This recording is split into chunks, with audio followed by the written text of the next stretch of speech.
trabaho ng Pilipinas.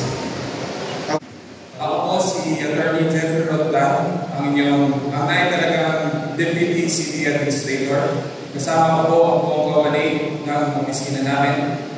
Ngayon ay papakilala ko sa inyo ang isa sa ating mga kawani na nagsisilbi bilang pinuno ng tanggapan ng tagapangasiwang panglungsod o Office of the City Administrator. Ang ating City Administrator ay matagal na naglilingkod para sa ating mga kababayan. Siya ay naging barangay chairman ng Barangay 542 mula 1989 hanggang 1998 kung saan siya ay nakasa sa serbisyo publiko. Siya ay naging konsehal ng bayan mula 1998 hanggang 2007 at 2016 hanggang 2022. Dahil dito, siya rin ay naparangalan ng bilang perlas ng konseho dahil sa 15 years na public service sa City Council. Siya rin po ay naging Executive Director ng isang ahensya sa Department of Environment and Natural Resources. Dito ay kanyang napunday pamalas kasama ang kanyang mga kapwa mababatas ang kakayahan sa paggawa ng pulisiyang magtataguyod ng karapatan at magsusulong ng kapakanan ng mga Manileño. Ipinapakilala ko sa inyo ang ating mahusay at magiting na City Administrator, Attorney Eduardo Guardianitos IV.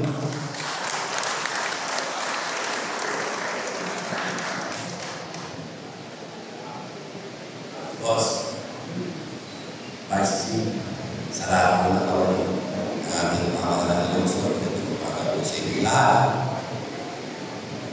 May kilang ko, bilang City Administrator, mandato ko ng ating tanggapan at tulungan ng ating alkalde sa pamangasiwa ng pamakasiguro na mabibigyan ng kalidad na servisyo ng mga batang Maynila.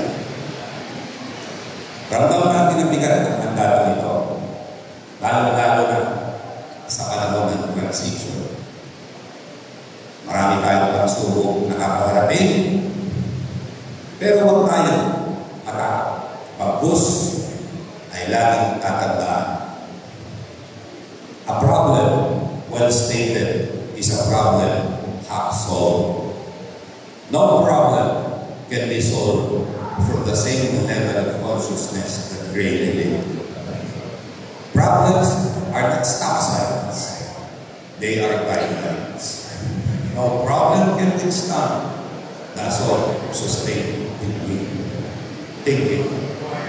Problems are not roadblocks, but rather opportunities for growth and innovation.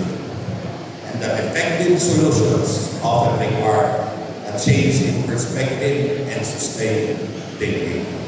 Kumbaga, walang problema hindi masusolusyonan, lalo na kung sama-sama natin pagtutulong-tulong.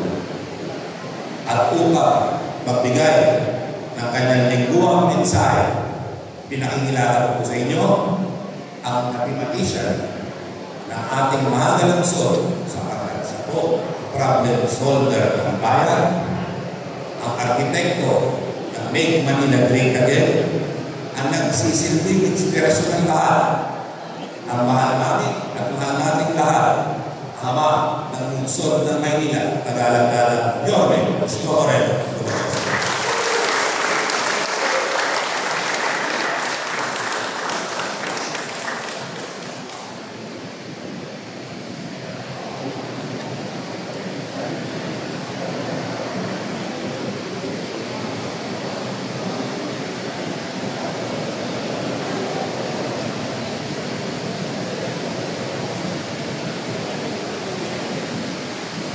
Maraming salamat sa ating minamahal na City Administrator. Siyempre, magaling nating Vice Mayor Chia Chesa.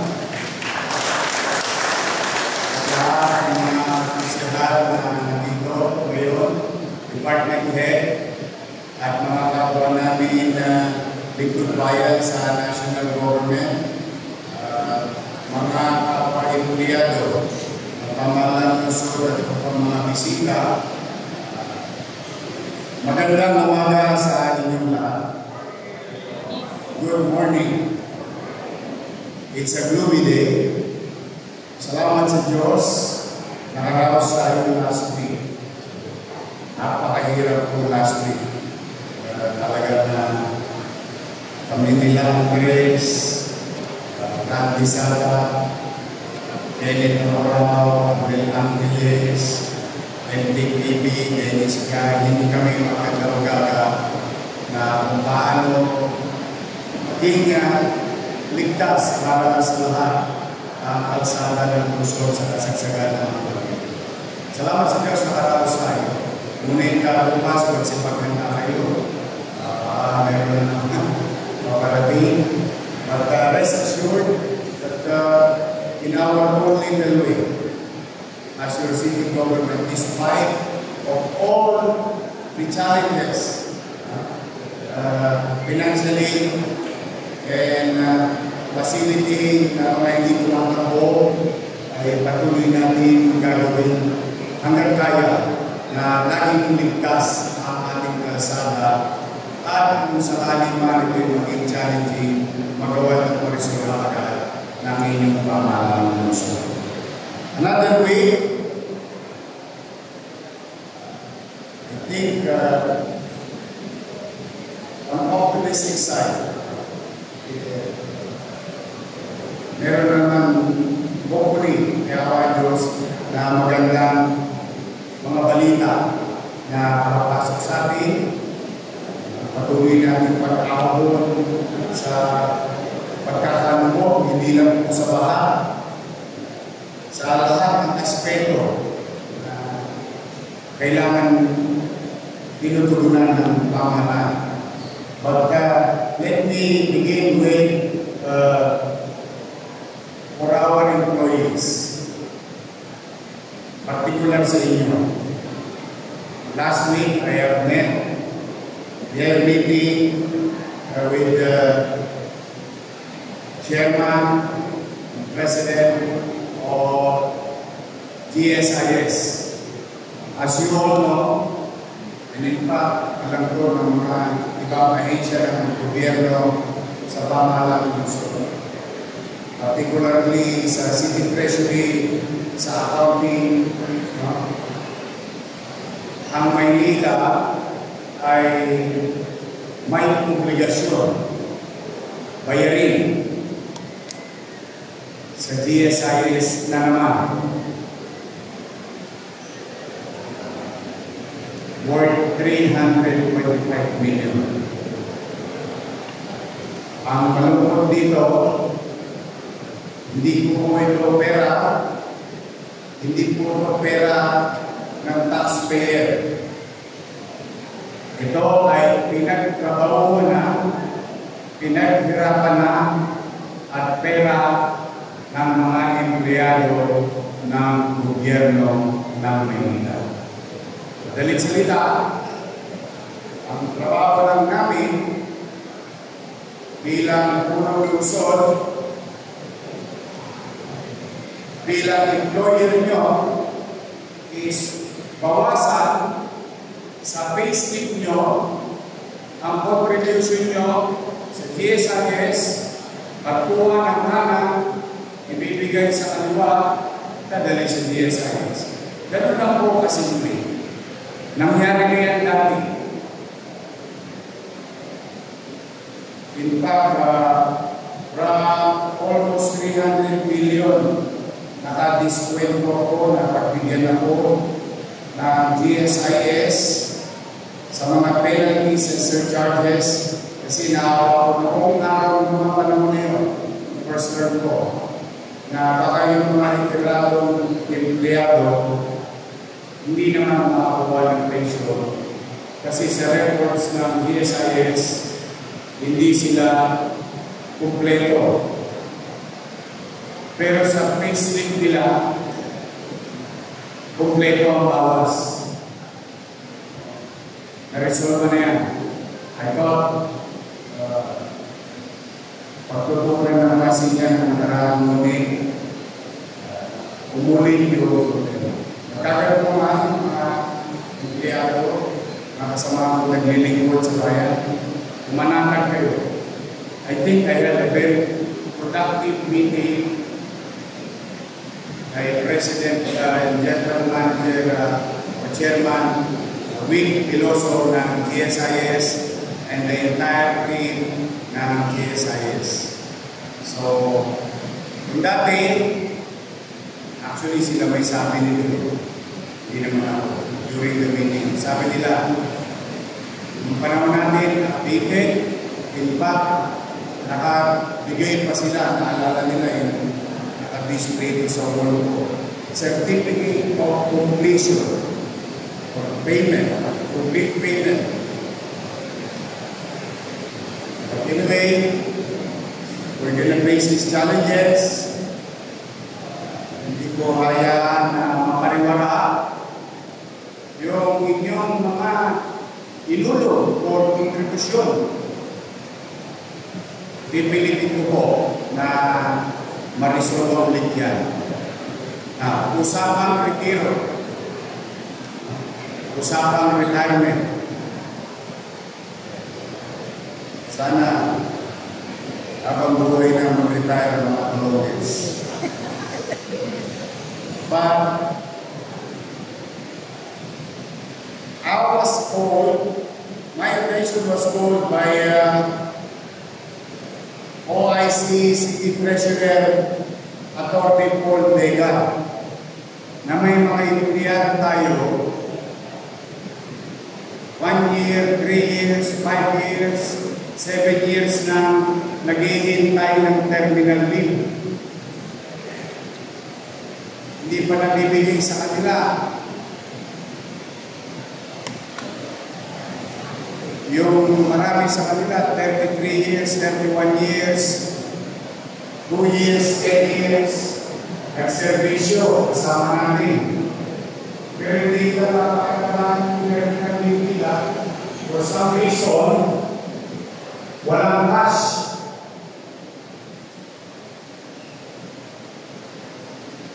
At alam niyo namin, talagang walang cash ngayon.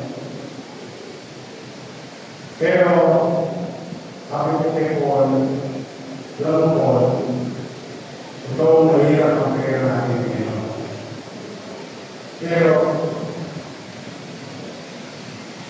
ano ba ang pwede natin may supli sa ating mga kawa-kawanin na kasama natin ang lingkod sa kawa-kawanin? The least thing that we can do for them is to care and show understanding and give importance and value sa mahabang panahon ng celebration. Sabi ko sa kanya, magkano ba ako din? Kasi yung mga kawain lang ng pinuyado, kumari ko kayo sa ako. 23 million pesos. Pero yung cash advance ng isang individual, bago natakpan natin 24 million pesos. So where is justice there? If we, in office of the mayor, inatasan ng isang department head, uy, mag-cash advance ka. Mag-cash advance ka. Halos 2 milyon. Tatlong cheque, isang araw, P9. Siya,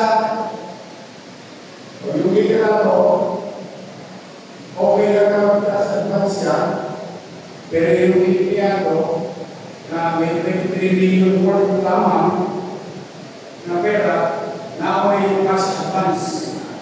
Or kung anong gagamitin, hindi ko alam. Pero kung yung empleyado, dapat mo kanyang nakuha.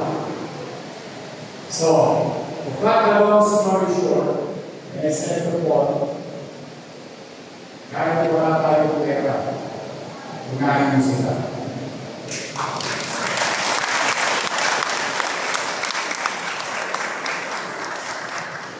Kaya ngayon, ito ang ating regular monthly makilala naman natin sila, mabigyan naman natin ng makilala at kapalaga. At bukod sa away,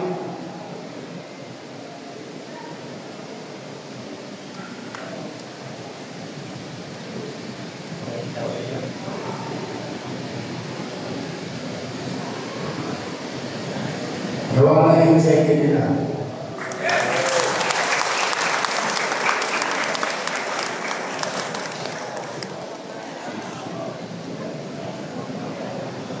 Gunahin kami yung pinapalagi. Sana all. 31 years in service. Dr. Romeo P. Canto.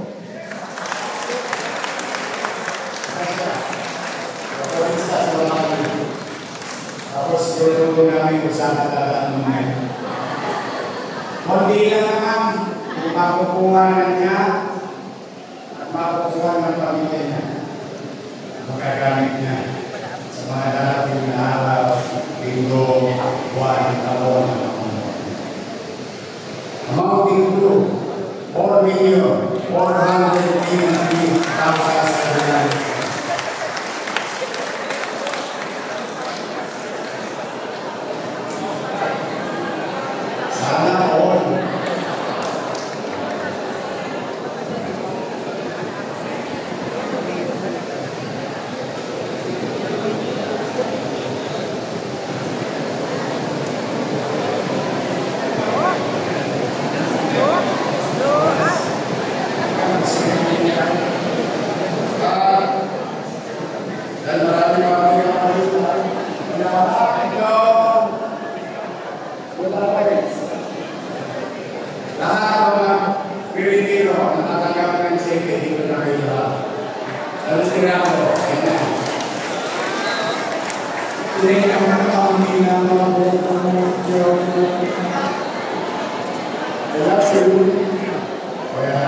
Sino ang hindi kaya kasal?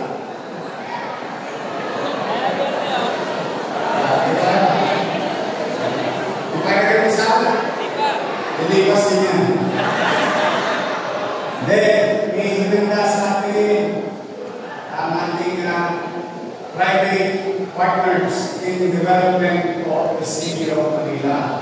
Ang Manila, may machika mga data. Nandiyan na sa gilid, ano? Kirahin niya mga banto yun. Banto sawa. Mamaya, kasi daanan ninyo. Palapakan natin yung Manila. And speaking of Manila, I would like to inform you.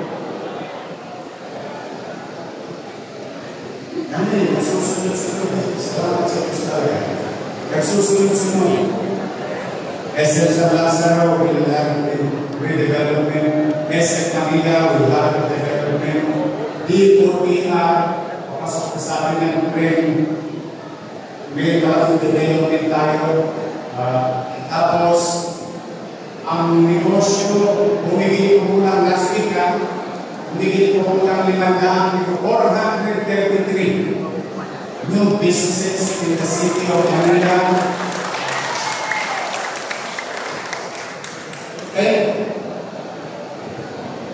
Talaga pagbuti lang talaga tayo. Babalikan tayo ng mga negosyante at pagtitiwala ang mga isa ng Manila. Now, in fact, today, we will receive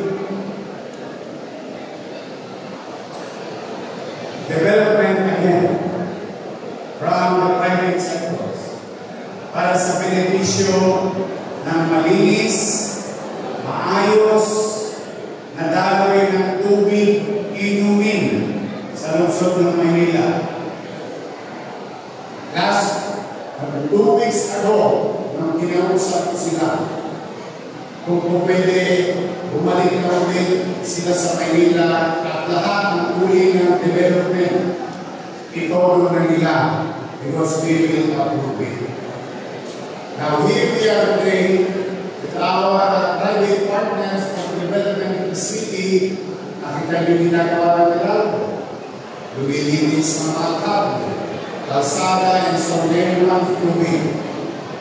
We are going to receive about 7 to 8 kilometers of development galing sa Maynila. Palapakan natin sila. Huwag na kayo magulat pagka-traffic. Mas gusto ko lang magka-traffic kaysa tayo maraming tubig. Mas gusto ko lang yung traffic para kahit paano, kahit paapuhan ninyo, pagkadaan kayo ng development na yun, may malinis ng tubig na makakuha at maayos na patubigan sa ating gusto.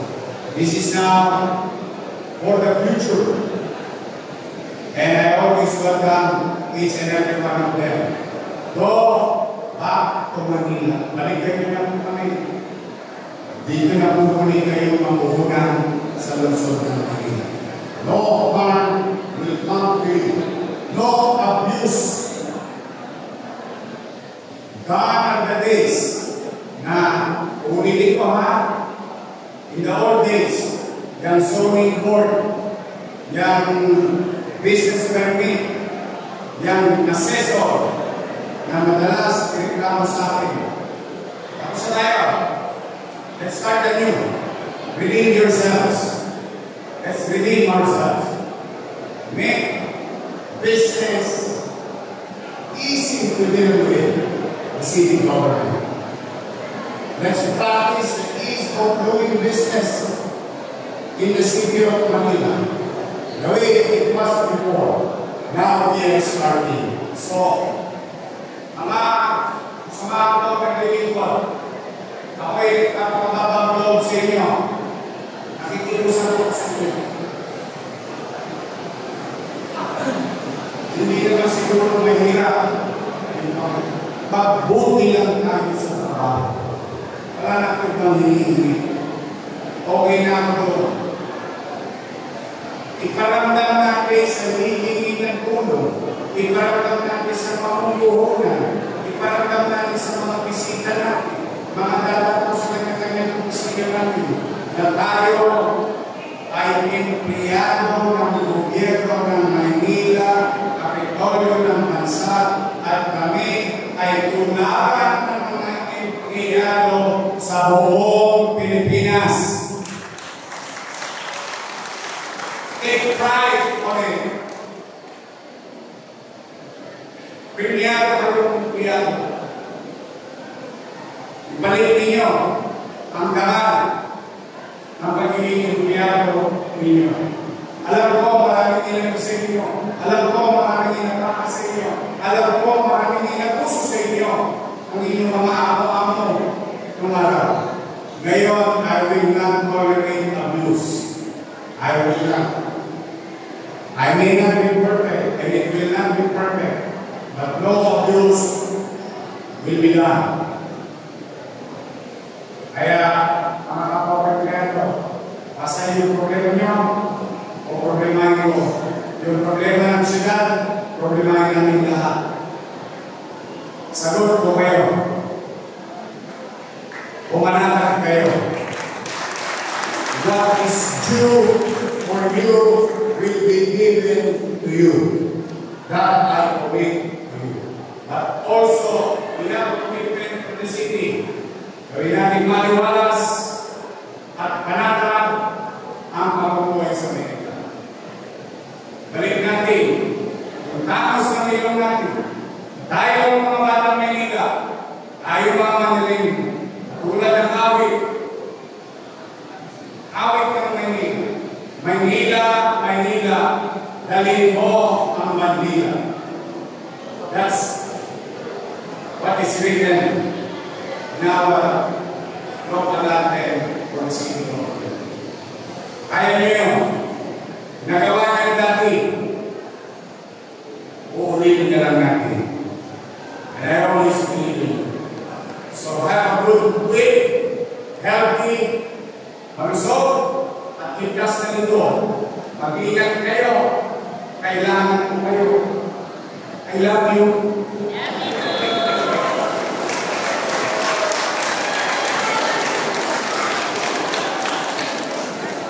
Do my best. Together, we will take the interview today. Maraming salamat. At palagi na kayo ng home. Sabay-saba. Manila! God bless. Thank you very much.